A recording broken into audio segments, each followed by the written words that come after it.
Sweet coconut rice puri ಮಾಡುವ ವಿಧಾನ. ಇದಕ್ಕೆ ಮೊದಲಿಗೆ ಮೈದಾ ಹಿಟ್ಟನ್ನು ಒಬ್ಬಟ್ಟು ಮಾಡೋಕ್ಕೆ ನಾವು ಯಾವ ಥರ ಆದರೆ ಕಲಿಸ್ಕೊತೀವಿ ಮೆತ್ತಗೆ, ಆ ಥರ ಕಲಿಸ್ಕೋಬೇಕು. ನಾನು ಮೈದಾ ಹಿಟ್ಟಲ್ಲಿ ಒಂದು ಚಿಟಿಕೆ ಉಪ್ಪು ಹಾಕ್ಕೊಂಡಿದ್ದೀನಿ. ಸ್ವಲ್ಪ ಸ್ವಲ್ಪ ನೀರು ಹಾಕ್ಕೊಂಡು ಚೂರು ಚೂರು ಕಲಿಸ್ಕೊತಾ ಇದ್ದೀನಿ. ನನಗೆ ಒಂದೇ ಸರಿ ಕಲಿಸ್ಕೊಳಕ್ಕೆ ಬರಲ್ಲ. ಸೊ ಈ ಥರ ಮಾಡ್ಕೊತೀನಿ. ಒಂದು ವೇಳೆ ಲಾಸ್ಟಿಗೆ ಏನಾದರೂ ಹೆಚ್ಚು ಕಡಿಮೆ ಸ್ವಲ್ಪ ಗಟ್ಟಿ ನೀರು ಆಯಿತು ಅಂದರೆ ನೀರು ಹಾಕ್ಕೊಂಡು ಅಥವಾ ಹಿಟ್ಟು ಹಾಕ್ಕೊಂಡು ಆ್ಯಡ್ ಮಾಡ್ಕೊತೀನಿ. ಇಷ್ಟು ನೀರಾಗಿ ಫುಲ್ ಎಲ್ಲ ಈಕ್ವಲ್ ಆಗಿ ಹಿಟ್ಟನ್ನು ಕಲಿಸ್ಕೋಬೇಕು. ಇದನ್ನು ಸುಮಾರು ಒಂದು ಅರ್ಧ ಅಥವಾ 1 ಅವರು ಇದನ್ನು ಮುಚ್ಚಿಬಿಟ್ಟು ಸ್ವಲ್ಪ ಹೊತ್ತು ನೆನೆಯಲು ಬಿಡಬೇಕು. ಎಲ್ಲ ಈಕ್ವಲಾಗಿ ಆಗಬೇಕು. ಒಂದು ಕಡೆ ಗಟ್ಟಿ ಒಂದು ಕಡೆ ಸಣ್ಣ ಆಗಬಾರ್ದು. ಸೊ ಎಲ್ಲ ಕಡೆ ಈಕ್ವಲ್ ಆಗಿ ಇಟ್ಟು ಕಲಿಸ್ಕೋಬೇಕು.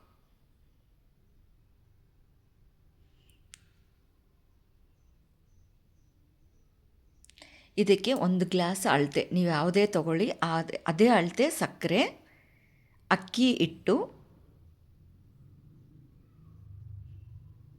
ಹಸಿ ಕೊಬ್ಬರಿನ ತುರಿದ್ಬಿಟ್ಟು 1 ಕಪ್ಗೆ ಅಳತೆ ಮಾಡ್ಕೊಂಡಿರೋದು. ಎಲ್ಲವುದನ್ನು ಒಂದು ಗೋಪುರ ಅಂದರೆ ಮೇಲೆ ಹೈಟಾಗಿ 3 ಅಳತೆ ಹಾಕ್ಕೊಂಡಿರೋದು. ಅದನ್ನು ಚೆನ್ನಾಗಿ ಈಕ್ವಲಾಗಿ ಕಲಿಸ್ಕೋಬೇಕು. ಸಕ್ಕರೆ, ಅಕ್ಕಿ ಹಿಟ್ಟು ಮತ್ತು ಹಸಿ ಕೊಬ್ಬರಿ.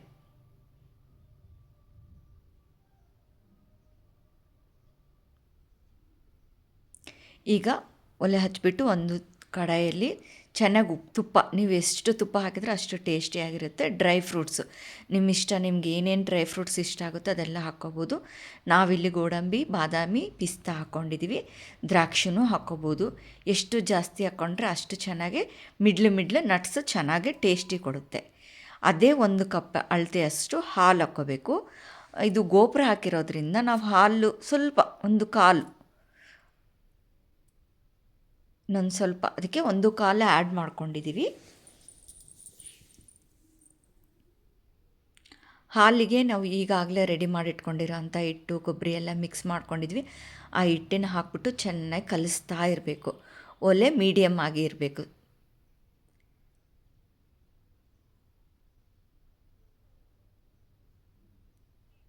ಇದಾಗಲೇ ಕುದೀತಾ ಹಿಟ್ಟು ಗಟ್ಟಿ ಆಗ್ತಾ ಹೋಗುತ್ತೆ. ಆ ಥರ ಕಲಿಸ್ತಾನೇ ಇರಬೇಕು.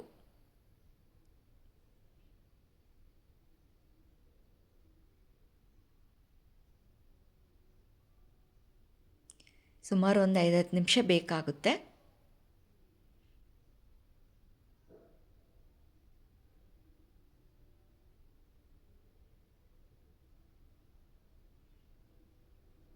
ಯಾವುದೇ ರೀತಿ ಉಂಡೆಗಳಿಲ್ಲದೆ ಈ ಥರ ಕಲಿಸ್ತಾ ಇರಬೇಕು.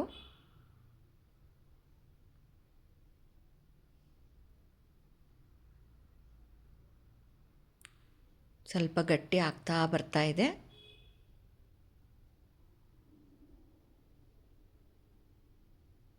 ಇದು ಆರಿದ ಮೇಲೆ ಇನ್ನೂ ಸ್ವಲ್ಪ ಗಟ್ಟಿಯಾಗುತ್ತೆ.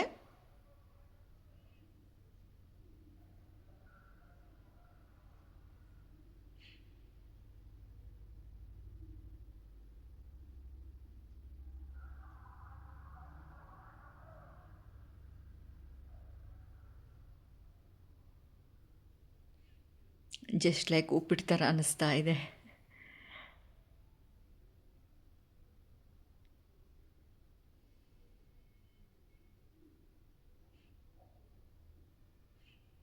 ಈ ಹದಕ್ಕೆ ಬರಬೇಕು. ಇದನ್ನು ಆರಲು ಬಿಡಬೇಕು. ಆರಿದ ಮೇಲೆ ನಮಗೆ ಪೂರಿ ಮಾಡೋಕ್ಕೆ ಈಸಿ ಆಗೋಕ್ಕೆ ಈ ಥರ ಚಿಕ್ಕ ಚಿಕ್ಕ ಬಾಲ್ ರೆಡಿ ಇಟ್ಕೊಳ್ಳೋದು. ಇವಾಗ ಎಣ್ಣೆ ಕಾಯಿಸಲಿಟ್ಟಿದ್ದೀವಿ. ಪೂರಿ ಕರಿಯೋಕ್ಕೆ ಎಣ್ಣೆ ಚೆನ್ನಾಗಿ ಕಾಯಬೇಕು. ಅಷ್ಟರೊಳಗೆ ಈ ಮೈದಾ ಹಿಟ್ಟು ಆವಾಗಲೇ ರೆಡಿ ಮಾಡಿ ಇಟ್ಕೊಂಡಿದ್ದೀವಲ್ವ, ಅದಕ್ಕೆ ಸ್ವಲ್ಪ ಎಣ್ಣೆ ಹಾಕಿಬಿಟ್ಟು ಚೆನ್ನಾಗಿ ನಾದ್ಕೊತಾ ಇದ್ದೀನಿ. ಕೈಗೂ ಅಂಟ್ಕೊಳ್ತೆ ಥರ, ಹಿಟ್ಟಿಗೂ ಅಂಟ್ಕೊಬಾರ್ದು ಕೈಗೆಲ್ಲ ಅಂತ ಹೇಳಿಬಿಟ್ಟು. ನಾವು ಪೂರಿ ಮಾಡ್ಕೋಬೇಕಾದ್ರೂ ಈಸಿಯಾಗಿ ಬರುತ್ತೆ. ಎಲ್ಲ ಕಡೆ ಈಕ್ವಲಾಗಿ ಎಣ್ಣೆನ ಸ್ಪ್ರೆಡ್ ಮಾಡಿಕೊಂಡು ಮತ್ತು ಕೆಳಗ ಮೇಲೆ ಹಿಟ್ಟನ್ನು ಚೆನ್ನಾಗಿ ಕಲಿಸ್ಕೋಬೇಕು. ಇವಾಗ 1 ಅವರ್ ವಾಲ್ ಇರುತ್ತಲ್ವ, ಅದು ಚೆನ್ನಾಗಿ ಹಿಟ್ಟನ್ನು ಈ ಥರ ಎಣ್ಣೆ ಹಾಕ್ಬಿಟ್ಟು ಚೆನ್ನಾಗಿ ಕಲಿಸ್ಕೋಬೇಕು. ಕೆಳಗ ಮೇಲೆ ಫುಲ್ಲಿ ಎಲ್ಲ ಈ ಥರ ರೌಂಡ್ ಆದಮೇಲೆ ಕೆಳಗಿನ ಪಾರ್ಟ್ ಮೇಲೆ ಮಾಡ್ತೀನಿ, ಮೇಲೆ ಪಾರ್ಟ್ ಕೆಳಗೆ ಮಾಡ್ಕೊತೀನಿ. ಈಕ್ವಲಾಗಿ ಎಲ್ಲ ಕಡೆ ಎಣ್ಣೆನ ಸ್ಪ್ರೆಡ್ ಮಾಡ್ಕೊತೀನಿ. 2 ಬೆರಳಿನ ಸಹಾಯದಿಂದ ಕರೆಕ್ಟ್ ನಮ್ಗೆ ಎಷ್ಟು ಉಂಡೆ ಥರ ಬೇಕು ಅದನ್ನು ಅಲ್ಲಿ ಕಟ್ ಮಾಡ್ಕೊತೀನಿ. ಇದು ಮೈದಾ ಹಿಟ್ಟು ಆಗಿರೋದ್ರಿಂದ ತುಂಬ ಉದ್ದ ಎಳೆಯೋಕ್ಕೆ ಆಗಲ್ಲ. ಈ ಥರ ಎರಡು ಬೆರಳುಗಳ ಸಹಾಯದಿಂದ ನಮ್ಗೆ ಎಷ್ಟು ಬೇಕೋ ಅಷ್ಟನ್ನೇ ಕರೆಕ್ಟ್ ಕಟ್ ಮಾಡ್ಕೋಬೋದು. ಇವಾಗ ನಾವು ಒಬ್ಬಟ್ಟಿಗೆ ಯಾವ ಥರ ಮಾಡ್ಕೊತೀವಿ ಆ ಥರ ಇದನ್ನು ಸ್ವಲ್ಪ ಅಗಲ ಮಾಡಿಕೊಂಡು ಆ ಉಂಡೆಗಳನ್ನು ಅದ್ರ ಒಳಗಡೆ ಇಟ್ಬಿಟ್ಟು ರೌಂಡಾಗಿ ಈ ಥರ ಸ್ಟಫಿಂಗ್ ಮಾಡ್ಕೊಬಂತ ಹೋಗಬೇಕು.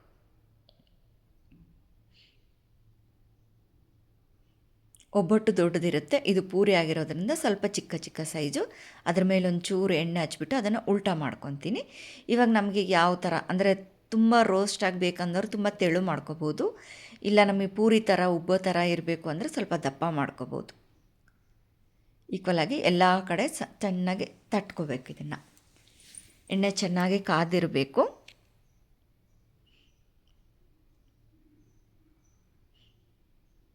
ಎಣ್ಣೆಯಲ್ಲಿ ಒಂದೊಂದನ್ನೇ ಇದನ್ನು ಪೂರಿ ಥರ ನಾವು ಫ್ರೈ ಮಾಡ್ಕೋಬೇಕು.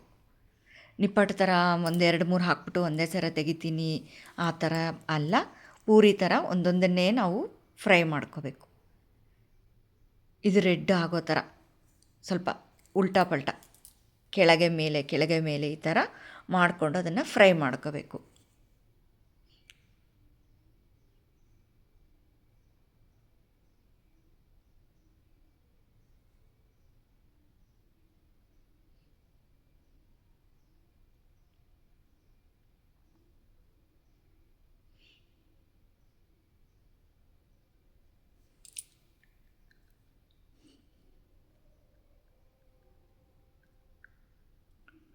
ಈ ಥರ ಕಂದು ಬಣ್ಣ ಬರಬೇಕು.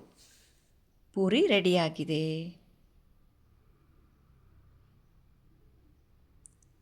ಇವಾಗ ಇನ್ನೊಂದು ಪೂರಿನೂ ಅದೇ ಥರ ಯಾವ ಥರ ಮಾಡೋದು ಅಂತ ಇನ್ನೊಂದು ಸರಿ ತೋರಿಸ್ತಾ ಇದ್ದೀನಿ. 2 ಬೆರಳುಗಳ ಸಹಾಯದಿಂದ ನಮಗೆ ಎಷ್ಟು ಬೇಕು ಅಷ್ಟನ್ನು ಕಟ್ ಮಾಡಿಕೊಂಡು ಸೇಮ್ ಪ್ರಾಸೆಸ್ ಒಂಚೂರು ಎಣ್ಣೆ ಹಚ್ಕೊಂಡು ಅದನ್ನು ಸ್ವಲ್ಪ ಅಗಲ ಮಾಡಿಕೊಂಡು ಉಂಡೆಗಳು ಆಲ್ರೆಡಿ ರೆಡಿ ಇರೋದ್ರಿಂದ ಒಂದೊಂದನ್ನೇ ನಾವು ಅದರಲ್ಲಿ ಇಟ್ಕೊಂಡು ಸ್ಟಫಿಂಗ್ ಮಾಡ್ಕೊ.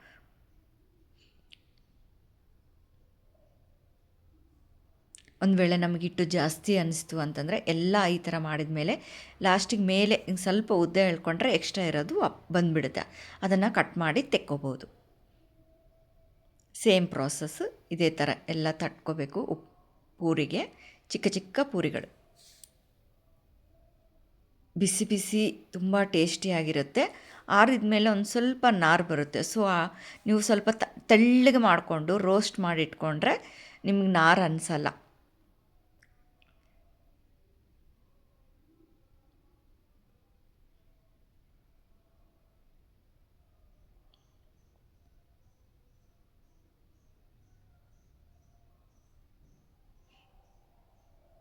ಹಸಿ ಕೊಬ್ಬರಿ ಜಾಸ್ತಿ ಇದ್ದಾಗ ಈ ಥರ ಇದೊಂದು ಸ್ವೀಟನ್ನು ಟ್ರೈ ಮಾಡ್ಕೋಬೋದು.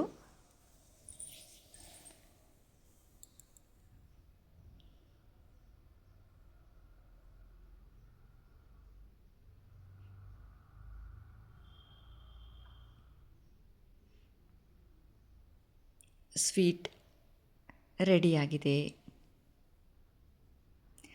Sweet coconut rice puri.